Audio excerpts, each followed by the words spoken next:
Sama-sama tayo para sa pamilya, para sa bayan, at para sa isa't isa. Tayo ang lingkod, tayo ang kapamilya. Sa ulo ng ating mga nagbabagang balita. Minimum ng pasay sa jeep pinatataas sa 12 piso sa ikapitong linggong may oil price hike. Patay sa Cebu landslide, umabot na sa 56. Sa poll sa CCTV, tricycle na hit and run ng kotse, 5 sugatan. AFP kinumpirma ang pakikipagsabwatan ng ilang grupo para patasikin si Pangulong Duterte. At eyeball nina Shawi at Gabby hindi natuloy. Reunion movie, may pag-asa pa ba?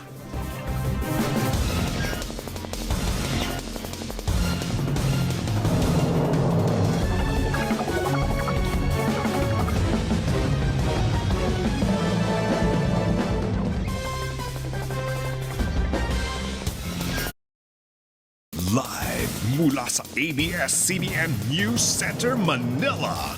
Ito ang TV Patrol!